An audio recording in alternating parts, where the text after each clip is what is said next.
Good morning, good morning, good morning. It is Super Trucker Podcast going live. My name is Christian with Voyager Nation. What we do here, as always, we bring trucking content to the forefront and make sure it gets put in front of you guys. So here we go. We talk everything trucking. Please make sure you like, share, subscribe, share this content, especially with first-time owner operators. They benefit from all this information that we discuss. All right, here we go. So can you hear me out there? Just doing a mic check. Want to make sure that I am good to go before we get the other platforms live. Can you hear me? Can you hear me?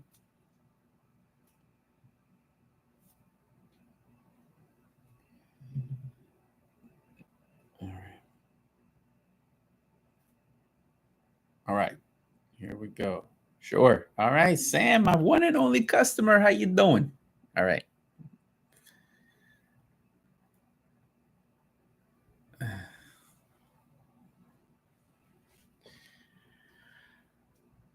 Good morning, everyone. Once again, it's Christian with Super Trucker Podcast, Voyager Nation, dropping trucking content to you live every Monday to Friday at 9 a.m. So here we are. What we do is we share real experiences with owner-operators so we can all learn from mistakes, from wins, from losses, and all that good stuff. Diva, good morning. How you doing? Buenos dias. So here we go, guys. So today is Friday, so hopefully a lot of my people are getting empty right about now, and get your weekend load to make sure you finish off your week strong. From what I hear, that's the way it should be, right, guys? Always. Friday is the day that you are planning your Monday already. So for those who are coming home for the weekend to 34 it, make sure that dispatcher is already looking for that outbound load on Florida. You want to get that out of the way as quick as possible. And so here we go. Make sure you like, share, subscribe, hit that bell icon in order for you to get notified. We drop videos Monday to Friday after 5 o'clock for your benefit. All right, my people. So one of the topics today, again, what we do is we gather information across multi social media platforms, gather up all the questions, and then we answer them live, and or put your comments up and let us. We'll get to them right now on the spot. Anything trucking related, recruiting related, let us know. We'll get the questions answered. And what I have in my hand right here, my people, is actually a motor carrier recruiter checklist from SFI. So if there's anybody actually trying to get a truck from them, they do ask for a couple questions. So I don't know. Let's talk about these questions. They're pretty interesting. And we'll talk about why they might be asking these things. You know what I mean? So before we dive into that, though, let me get the thumbs up, share, like, subscribe. It helps the algorithm. Remember, no one's paying us, not SFI, not Lone Mountain. Nobody's cutting the check. So we rely on you guys to give us a thumbs up and share this so the algorithm picks it up. All right. It means a lot to us. So if you could get that done, we much appreciate that. All right. So before we get started, guys, how many, where you at? Mr. Guru, thank you for joining. Here we go. Where are you getting unloaded from? Sam Motors Corp. Where are you getting unloaded? Where's your reload taking you? Oh, today I got a special guest, but I don't know if y'all can see her, but I think she's sleeping right now. Yeah. Y'all see her? Going to Kansas every Friday. There we go. So there must be some kind of routine. She's asleep. She's on the show today, guys. Her name is Luna.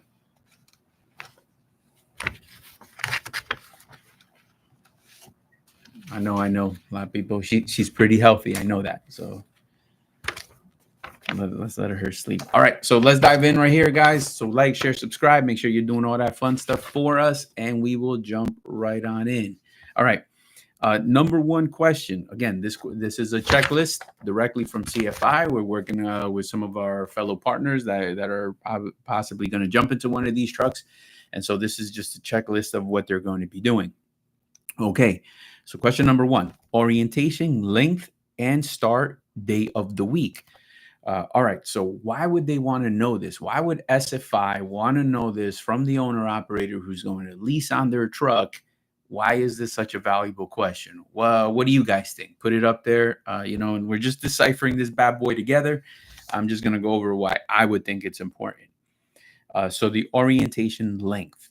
Why would I think that that's important? Because I think I would be wanting to gauge how long are they going to be down before they can actually start doing actions that'll generate revenue. Remember, some orientations are 1 day long, like ours, quick, sweet, effective, and some can be daunting as far as 3 to 4, even a week long. Guys, I have seen all that. Like usually, the bigger the place, the longer the orientation.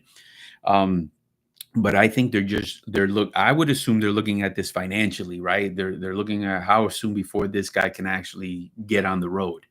So if it's gonna, every minute counts as once they pick up that truck. Once they roll metal out of that lot, every minute counts in order to get these guys going. All right.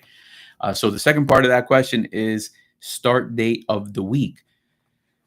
Why would this be important? Because they want to know if it's going to be a full solid check. So, for example, it sounds gravy for a guy to start on, let's say, on a Wednesday. He does orientation on a Wednesday, and then he gets loaded out the next day, which is on a Thursday. He still has time to do a little bit more, where he can squeeze a load in and over the weekend. So he's possibly with 2 loads, right? So that's going to generate a settlement check. But what that check looks like is not going to be a full week. So again, I can see how this is important. It sounds an innocent and almost like, why would you even want to know that? But because it's tied to money. And remember, SFI wants to get paid because they charge the guy weekly. So if there's not enough money for that truck on that week, they're probably going to roll negative balances to the next week. So that is why they're asking these questions. So again, it's almost like a loaded question, and not in a bad way. They're just trying to extract information to make sure that these guys are going to be successful. All right. And then the next one is how many days before moving freight? All right, my people, everybody who's on, why would they want to know how many days before moving freight? What would be the value to asking that type of question? My bad. I got to get some caffeine in every morning. So there's my dose. All right. Sam, what do you think? Sam Motors Corp. What would you think? Why would somebody want to ask this question? Man, tough crowd today. Tough crowd. All right. So why would somebody want to ask this question? Is because, again, they want to get paid. They want that truck to start making money. So again, they're forcing a thought process with this list that everybody should be thinking about. I mean, a lot of this is what I guess we subconsciously do on our end. We're always wanting the owner operator to win. And we understand that once you buy a truck, you got to get that truck on the road as quick as possible. So we're actually, we're guiding individuals to make the most effective decisions to accomplish this as well. So that's why these questions are kind of easy to answer, but nevertheless, they want to know what the business plan is from the owner operator. So that was question number one: orientation length and start date of the week, and also how many days before they move the freight. So that's going to give them a lot of information as to if these guys are going to be successful or if that first week is going to be a bumpy ride. All right. Now they're asking, is this guy dispatched or load boarding it himself? So why are they going to ask that? Because I guess they're making they're making some judgment calls here, right? So if the guy is getting dispatched, they know that they're going to be leasing onto a carrier that has some experience. The guy is going to have support getting dispatched. Life on 18 wheels. Buenos dias. It is Friday morning. How you doing today? So they're going to be checking if this guy is going to have that support package. And so forth. Now, if he's going to do it himself, then they're probably going to look at it more in detail as far as the experience. Has he dispatched himself before? Is this guy, what kind of experience does he have doing that? Because ultimately, this is where they're failing. This is an important piece of that equation, because if no one's ever done it before, it's a difficult task. And the way they're probably looking at it is, exactly like, holy crap, this guy's going to try it with us, and he's got a weekly payment with us. So here we go. So that's the difficult piece of that. Even though he's been in trucking, but if he's never been dispatching, then the problem is that it's going to be complicated. There is a learning curve. And in that learning curve, it's going to cost him some money. He's going to be leaving some money on the table, which is a little problematic. But again, SFI is looking to protect their investment, so they want to know which one of these two is going to be done. So here we go. So I actually wonder, is anybody out there ever done some kind of SFI lease before and has answered? I will be doing it, dispatching myself. What was the next question? What else did they look for? If you could share that on this platform, I'd appreciate that. So that you guys can we can all learn from each other, and who's ever considering doing something like this is better prepared to answer these questions, and they know exactly what to expect. All right, so my man right here, so you did SFI. So did you do that brand new truck like 2K a week, or did that question come up, and how did you answer it, my man?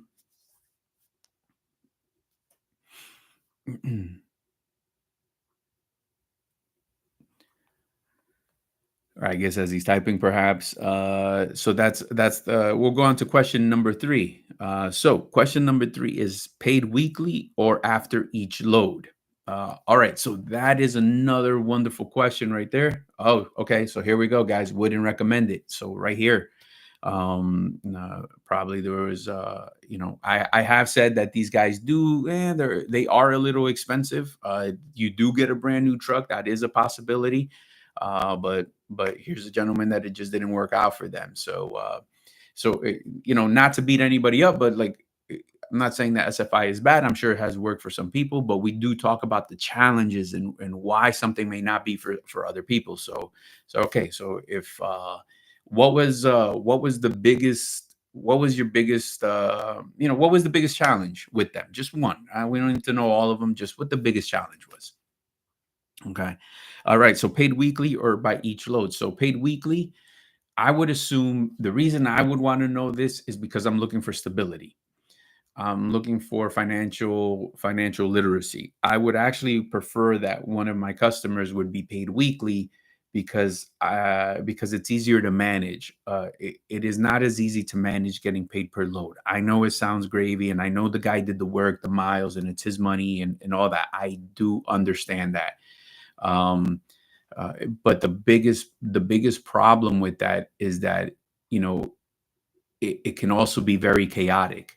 And if you look at, I'm sure they got historical data on that, and it doesn't end well, but it would take a very disciplined individual who is paid on per load basis to, put all that money in the proper, in the proper buckets to make sure that there's enough money for that weekly, those weekly deductions that are coming. So that takes a certain individual. Not everybody has that skill set. So I can see why they would ask something like this. That's not to say that you cannot do that. That's not to say that that's a bad idea. I'm just saying I understand the question behind it. So guys, is there anybody out there who rather get paid per load, or getting paid weekly is just as fine? Put that up in the comments. Let us know, guys. All right.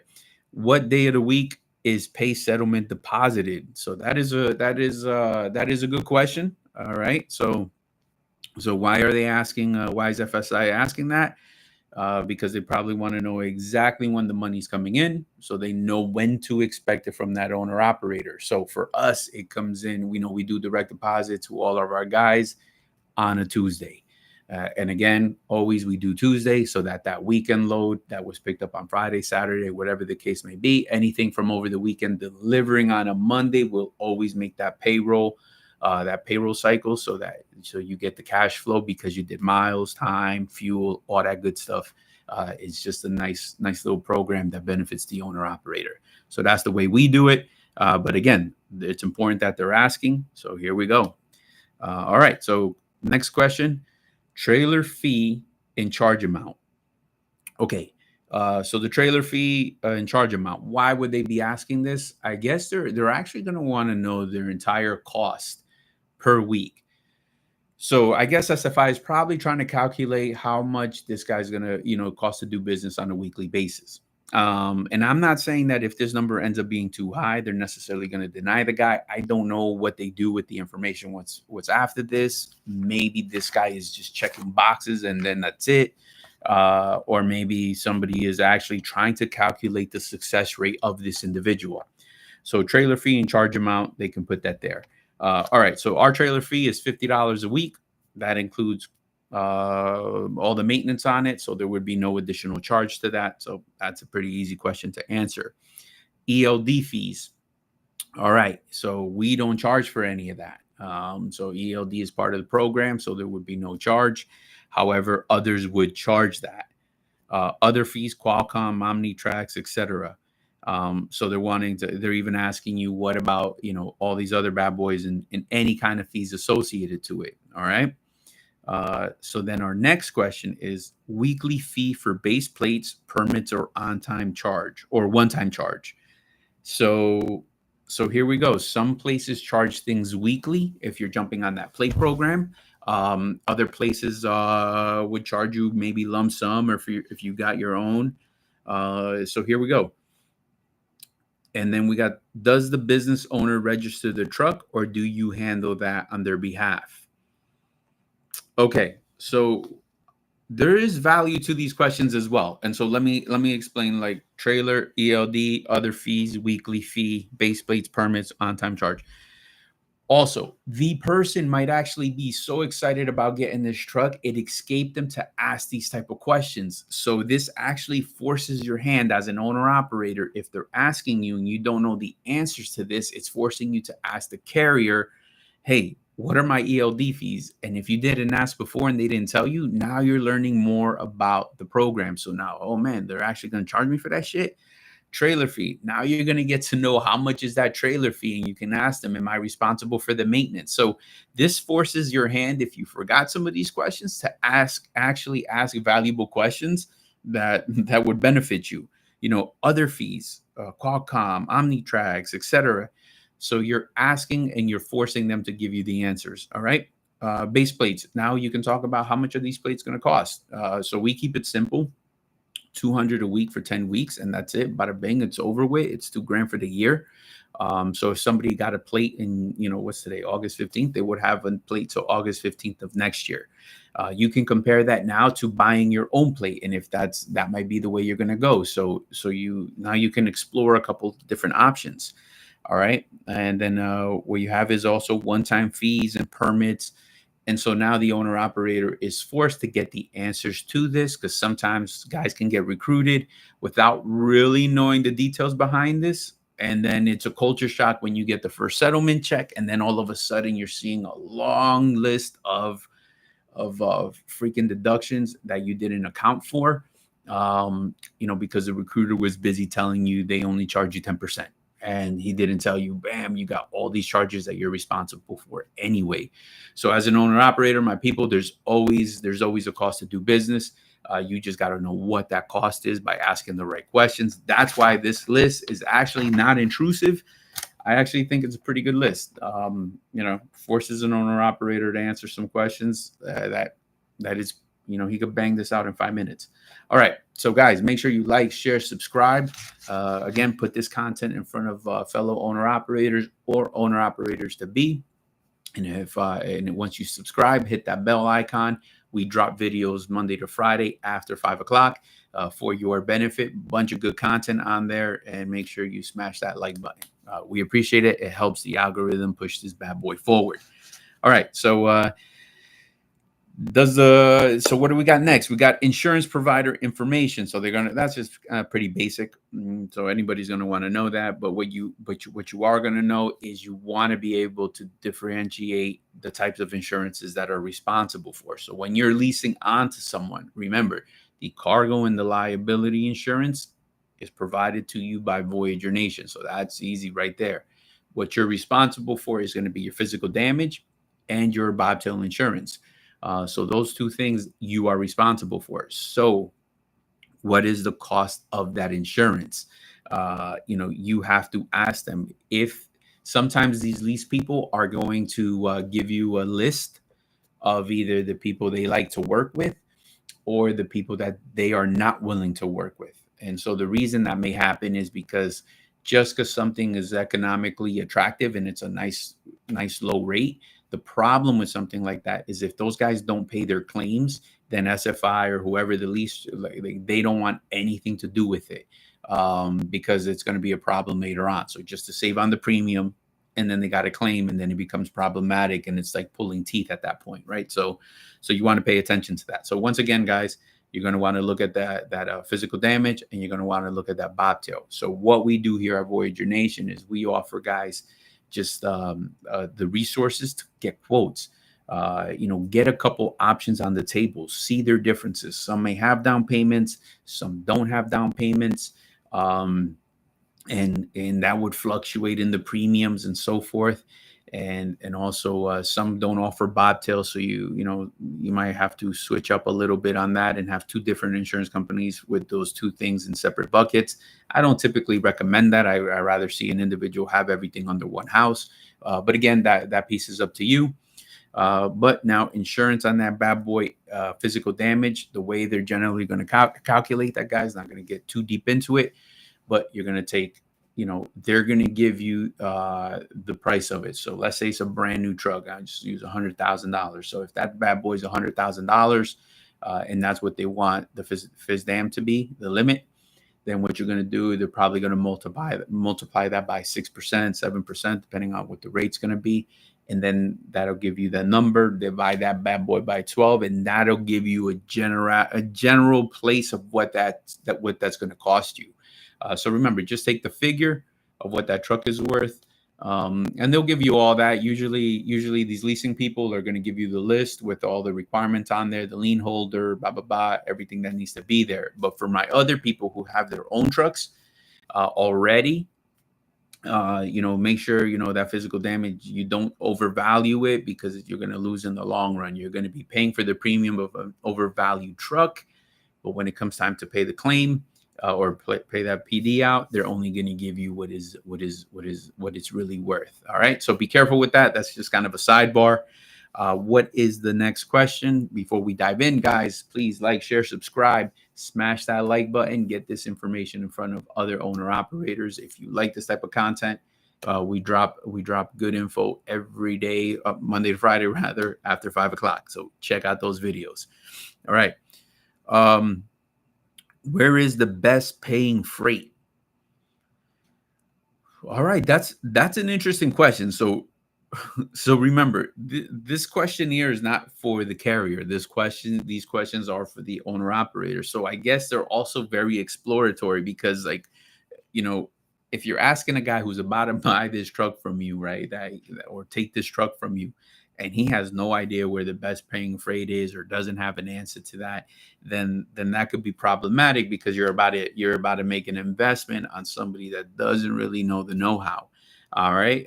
For our situation, it's always a moving target, because everything is seasonal, and everything depends where the guy's willing to go, not go. Everything, it just kind of depends on this type of question. But the idea is to remain adaptable. The idea is to chase the money wherever it may go. Even if we answered this questionnaire appropriately right now, that answer will be outdated in about 3 to 4 weeks from now, because the market has shifted and now there's another hot area. So there's no one silver bullet for this answer. I think they're just trying to see where this guy is in his headspace, or her headspace, in order to see their understanding.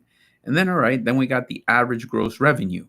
All right, so that's a fair question. The person wants to understand where they're going to be as far as financially, and what their goal is, and what the expectations are going to be. Remember, so it's not so much that you're just going to make up a number here. I think what they're actually trying to do is, like, all right, based on the feedback that this guy is filling out this sheet, they are actually going to now calculate your numbers. And is this even feasible? So the beauty about this right here, you can make this work for you as your personal checklist, right? So now you're going to know where you are financially.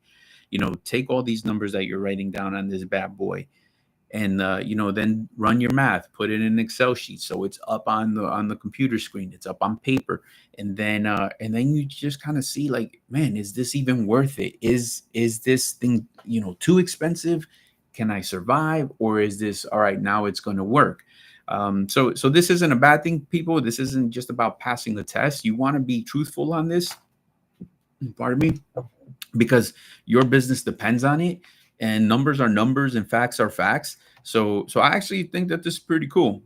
What do you guys think? Anybody think this is a bunch of bullshit, or these are fair questions, or do you think they should ask less questions, just give you the truck and call it a day? What are you guys thinking?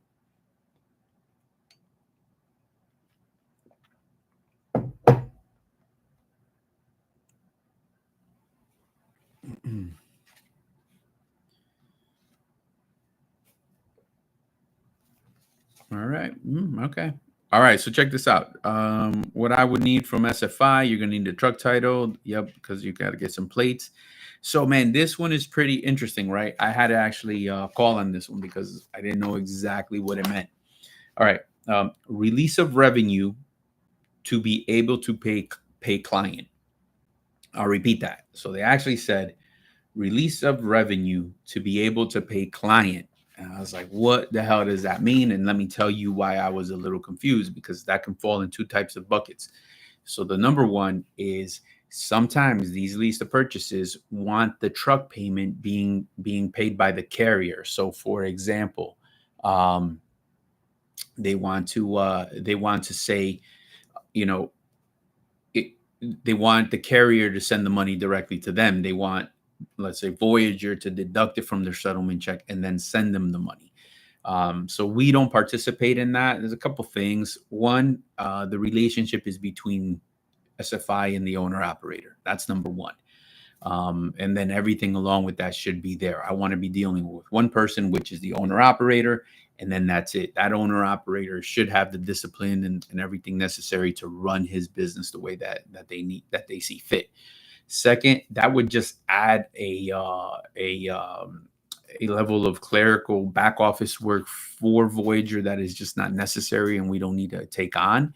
And furthermore, what happens when it becomes a negative balance? What if somebody takes a week off and now there's a negative balance and there's not enough money to send these guys? Who would be mitigating that?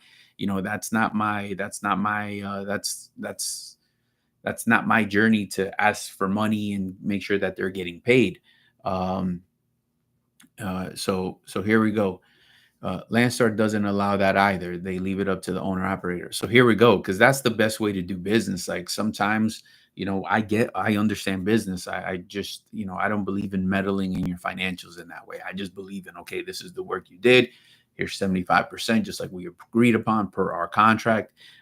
Anything else than that, I guess I just see like that lease place is involving as many people as possible to extend their resources to collect payments. So I'm not saying it's going to go there, but like, just imagine this, right? Somebody's kind of behind on their payment. Now these guys are calling my billing department and stressing me or stressing my crew to find out why the money isn't there. What happened? It's just another avenue for then me to call the driver and what. Now I'm their personal collections team. So I'm not doing any of that. I just rather like to keep it simple. You guys met before you met me, let's say. I got nothing to do with that marriage, and you guys are going to be mitigating that. So that is one of them right there. Release of revenue to be able to pay client. So it actually, I told them I don't participate in that. So if that was a deal breaker, can't do it. The other one was really like, no, what it is they're giving me a signed document that they're releasing the revenue from their truck to be able to pay their client. I was like, wait, hold up, what? So really, the way they look at this, just imagine this for a second. It's not a bad thing. I'm just saying they're releasing their revenue. So they're saying that shit is my revenue because it's my truck, and I'm okaying it for you to give it to that guy, to the owner operator, to the driver. So I was like, man, but SFI will still let you lease on to Star. Yeah, like I would let them lease. Maybe I'm misunderstanding. I would let Landstar lease. No, not Landstar. Fuck that. I would let any SFI truck, and I have had them in the past on my fleet. That's not a problem. I just don't deduct it from my settlement because they're not asking for that. The actual release form to the very first carrier where that truck will go is going to be, it's their revenue. That's the way they're looking at it. So I'm just dropping a dime so that you guys could, understand and read between the lines. That's their revenue. and it's getting, they're okaying it that the owner operator is getting it. So that's all that meant. And again, what they do is like this questionnaire is probably like just kind of also checking boxes a little bit, because the only one that's going to get this is the first carrier. And then once you move that truck around or whatever, they're not going to be asking this again, from my understanding. I don't know. Life on 18 Wheels, did you ever move your SFI truck around? Did they do this again, or was this just, just on the first carrier? What was your experience with that? And then we got limited power of attorney to be able to register the truck. That's easy. That's just like back office clerical stuff. All right, so here we go, guys. So boom, boom, boom. This is exactly what this is about. That's what the show's about, sharing content just like that. No one here is saying that don't do this. No one is saying go do this. We're just sharing information so you're well prepared. So if anybody is doing an SFI thing, don't get discouraged. It's for you to get information, quality information, real facts, so that you're better off and you can make better business decisions. That's all that this is. And again, it's not about discouraging anybody. It's just about, you are entering business ownership. And so you want to have the facts in front of you. He said, no, I just moved it once, saved up and bought another unit. So here we go. So here we go.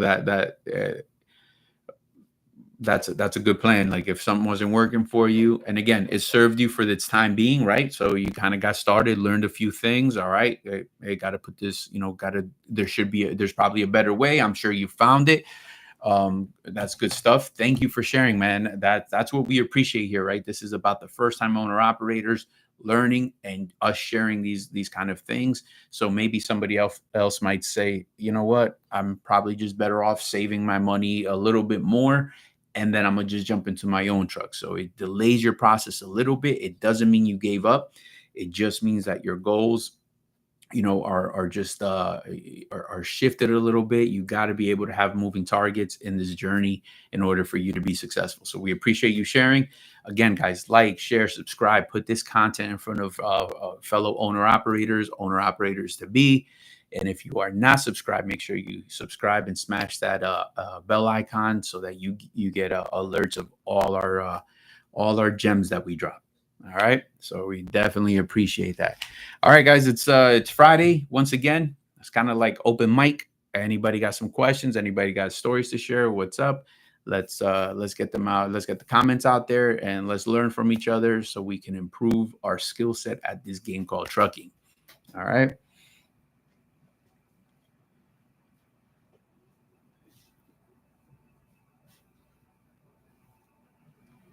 Anybody out there? Some comments?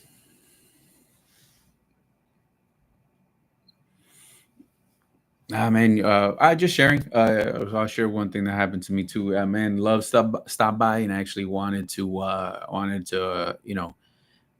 offer some discounts, but the reason I didn't even bite is not so much the savings and stuff like that, but limiting all my owner operators to one place loves. Like I really don't see a value in that. I want to remain marketable. So I wonder, what do you guys value some more? What would you like to see? Is it better that you got only one option, loves, or is it better to have an option of like in network, out of network locations, and just even from a 7-Eleven? And I get it; they could be tight to get into, but depending on where you're at, maybe in Texas it's easier than one in Tampa Bay. So I understand that, but again, options. That's the way we view it. I'm just interested to see your take on that. So that's one of the things that happened as well. What else you guys got?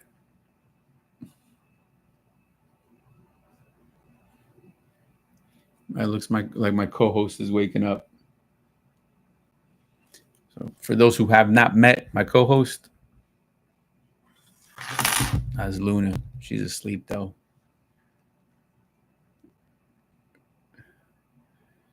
All right, so we got some. What is the average per mile dry vans, and how do tariffs affect your business? So right now, the tariffs pretty slow and steady right now. It was, haven't really seen any major negative impact. What it potentially it can do is one thing. What is the average rate per mile? It's just going to vary. The average rate per mile, let's say, in a dry van market, 230 plus. But again, it just depends on where people are running, and different things skew that number. Like we live in the beautiful Florida Sunshine State. However, leaving Florida is going to definitely affect that. So when you take the average of what a guy runs per mile, that doesn't mean that there isn't $3 a mile loads out there. That doesn't mean that you can't get more than that.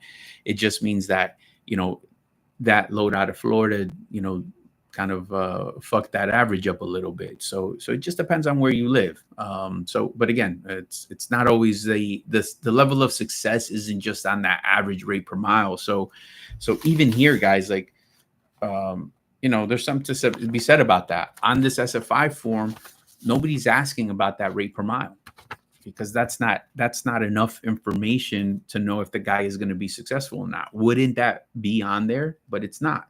So I think what happens there is, because they've probably seen $4 a mile and the guy goes out of business, right? And how can that happen? Is because, boom, a guy is running, let's say, local $4 a mile. He's never generating enough miles to do anything, let alone make that truck payment, right? Because there's just not enough miles in that week. So he was able to have a high rate per mile, but then doesn't do enough miles to make a truck payment. So it could be skewed. And so, hey, that's pretty interesting how we can connect two things, right? Good question. Everybody asked that, especially they're going to ask the recruiter. But check it out. They're not even asking that on here. They're asking the gross, because that big number is the most important part. What can you gross at the end of the week? Because that, what's left at the end of the week, that game plan, you played chess all week, right? You had to take that load out of Florida to get to the good load, to find the real money, to keep moving.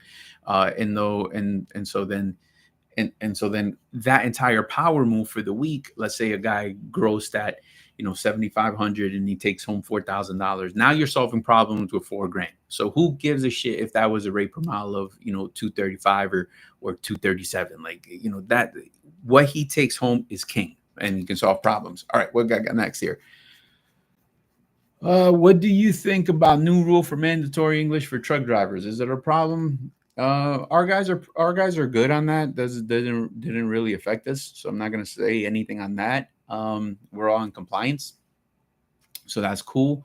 I don't know. I just think it's a bunch of blame games. So I got one question that I've always been asking. So they're always planning on passing a buck. Everybody's trying to hold somebody else accountable for shit. But here's the problem, or what I deem to be the bigger problem. They want to pass the burden onto the actual owner operator, right, who can't talk English, let's say,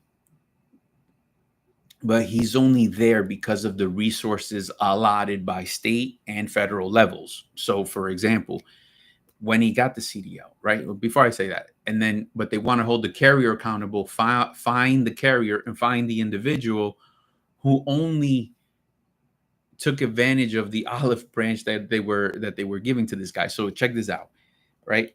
Who gave him the CDL? The state. Who offers the test? Spanish, Chinese, or like pick your flavor. You can get it in whatever flavor you want, just because, the state. I didn't give them the license. So why aren't they accountable? Where are they in this equation? So that's what I'm saying. And again, yeah, you're right. Life on wheels is not a new rule. It's just being enforced. But again, you can enforce it by when you guys are testing. The test should only be in English at that state level. But why do we have to hand out punishment to current guys and to carriers who had nothing to do with the inception of that CDL, right? Or let's say you can make it a slower process. Anybody coming up in a renewal can go down has to go in person and retest in English.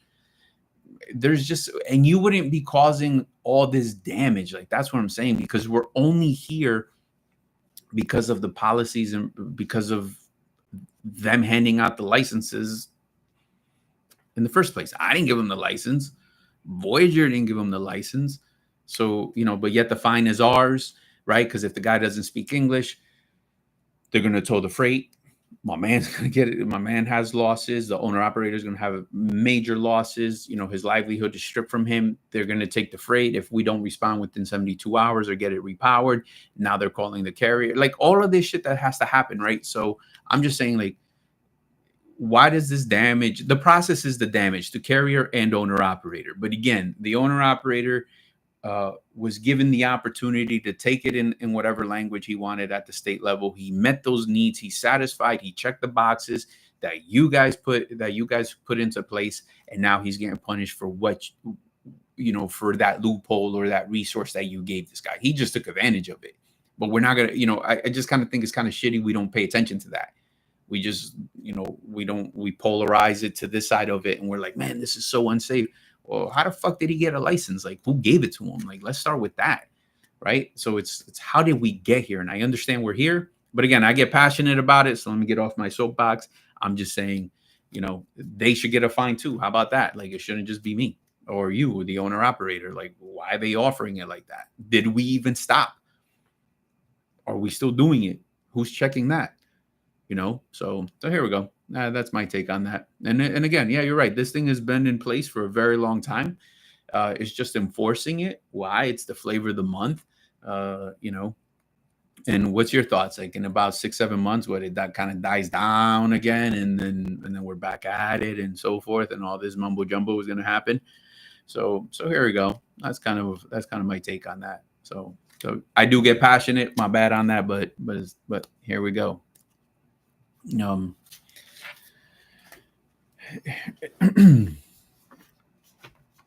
right. So, all right. Anything else, guys? Anything else? All right. So one of the things, again, guys, what we do is we take a lot of commentary that across a lot of our social media platforms. We gather them all up in one little place and we answer them at 9:00. And that's what this show's about. There's no right, there's no wrong. It's actually just different opinions here, different ways to solve the same problem. And then it's for owner operators and owner operators to be to get some resources to improve their business plan. All right. So one of the biggest things here is an actual dispatcher's actual job explained. So they wanted to know what is a actual dispatcher's job. So in our world, there are many ways that you can do trucking, customer freight, not customer freight, and so forth. Our dispatchers are responsible for a lot. That's why we keep that premium ratio of 8 trucks. That's kind of the sweet spot, 8 trucks per dispatcher, because they're paying attention to so many details, right? Yeah, he is a partner of yours as an owner operator. That what you got to view it is, that guy is always sourcing, scouting, negotiating, and looking for the premium rates. And that's what we do. So when they're reporting to you what type of loads are available, they're out there getting their teeth kicked in by the brokers, by customers, because they're asking always for more money. They're never going to settle for low-hanging fruit. And the reason behind that is because it is important to your bottom line that guy is hunting every single time he's trying to book a load. So again, I do find often where, let's say, an owner operator, come here. I don't want to necessarily say with bad habits, because I don't know the complete, situation they were in before. But let's say that where they were before, it is an effective tactic to reject the very first load because the dispatcher is undisciplined and doesn't have the know-how and needs pressure to go perform at his highest level. External pressure, the owner operator saying, fuck that, I'm not doing that load. As opposed to when he comes here, our pressure comes from within. The ops manager is kicking ass, making sure, like, hey, are you calling? What's the best rate? Nah, don't take that. Get this. Check on the delivery time, even though the rate is good. Nah, look at the big picture. Where does that position me tomorrow?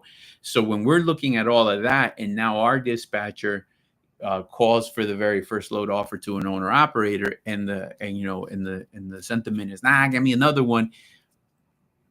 In our environment, it can be counterproductive, because all of that happened behind the scenes. And I get it. My guy isn't in the truck with you, but you're not in in the office with him either. So that synergy takes a little bit to get to know each other. I just want to put out there, like, what that dispatcher is doing, what are their habits, posting trucks up, bidding on rate, using our contacts, not necessarily taking them just because we got a relationship with a big broker and a dedicated person to call us. So just because they call me to cover a load doesn't mean it's a quality load for the owner operator. It's got to make sense financially. It's got to make sense, time wise. It's got to make sense based on the home time. So there's so many factors into what makes a good load. So that covers that. And it's not so much, everyone wants to do the blame game, but nobody's controlling the rates. So who are we blaming for what? Right? It's about strategy. It's about playing chess. It's about moving the truck in the right locations to make the most amount of money. And it's about being creative. So I just wanted to cover that. Owner operators perspective on truck payment stress. Yeah, man, that can definitely be challenging, right? It's very different to have to pay, $1,000 a week to someone for a truck than it is to have to pay, 1,600-1,700 bucks on a monthly basis. That's two different worlds. And yeah, can affect your operation. One of them, I think you can accidentally fall into a trap where it only becomes about just making a truck payment and that's it. And I remember I was out in Texas, met an individual, and he was struggling with his truck, and he went into to the location to return it, and he ended out walking out with another one. I'm like, oh, what happened? I thought you were just giving this up. I'm gonna change your plans. He's like, nah. What happened? He's like, I got so much money invested in it, I can't back out. I'm like, yeah, but it's not like you're done paying. So I guess the financial trap was he thought now the new finish line, or he thought winning was always making this extremely high weekly payment, but there's no money left to take care of the personal stuff. So he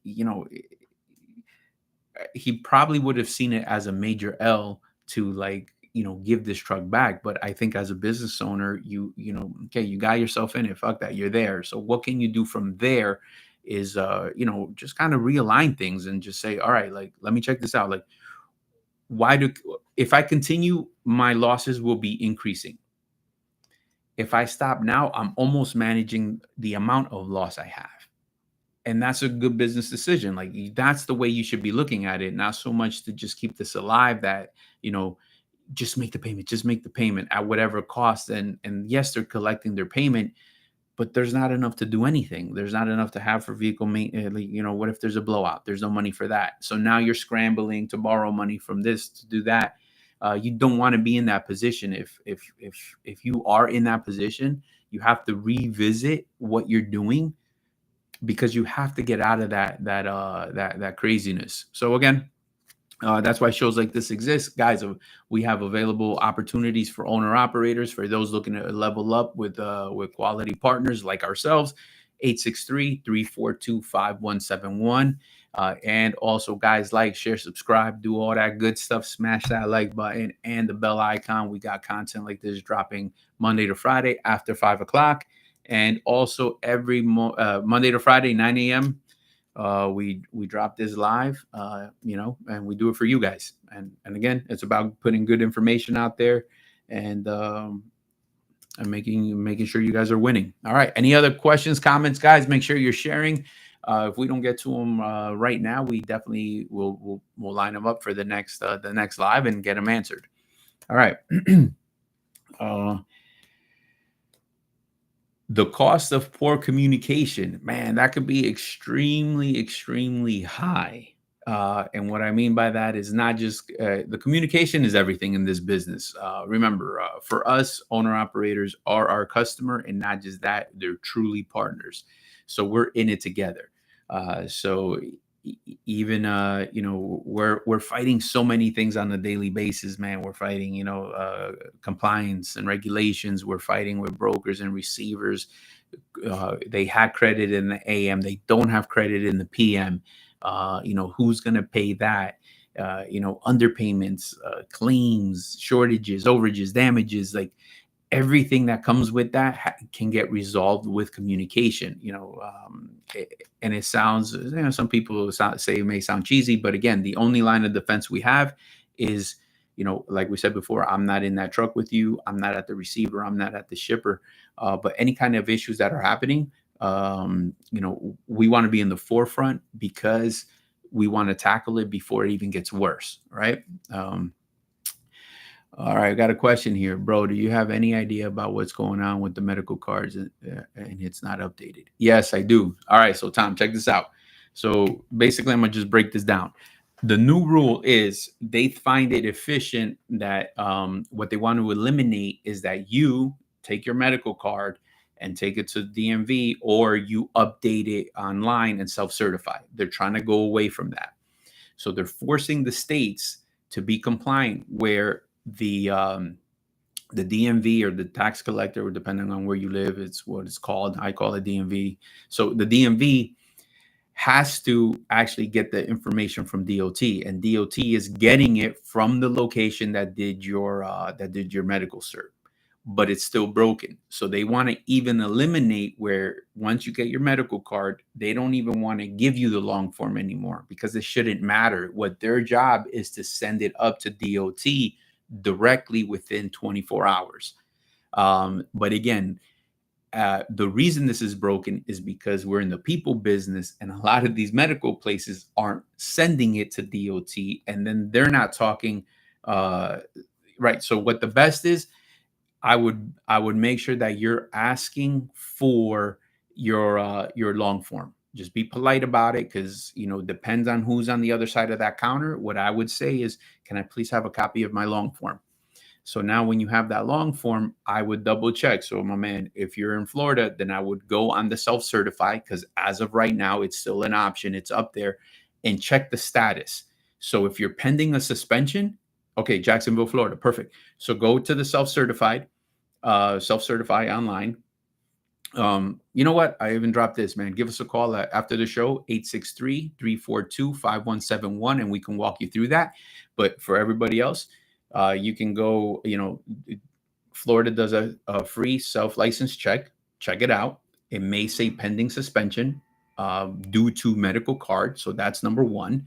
Then number two, go to self-certify, and you're going to see if it's still your old one or if they're reviewing your new one. Right now, Florida is about 2 weeks behind. All right. I just had one of my guys do that. They're 2 weeks behind. So your stuff that you did online is going to be stuck in the queue.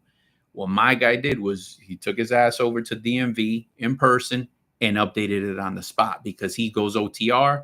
So he don't got time to fuck around and then find out that he's been downgraded 2 weeks from now while he's in Indiana or something crazy, right? So what you should do is, if you have a copy of your medical card, go down to DMV, do it in person, and get that bad boy updated, and you'll be good to go. So remember, the rule changed, but if you got a 2-year medical card, then it's not going to affect you later on. No matter, everything should be ironed out 2 years from now, and I'm sure the process will be effective with 2 years from now, and you'll be all right. So that's what I would do, brother. Yeah, I'm telling you, it's been 3 weeks. I understand that they're backed up. So I would definitely go to I would go down to to your local DMV with your medical card and do it in person.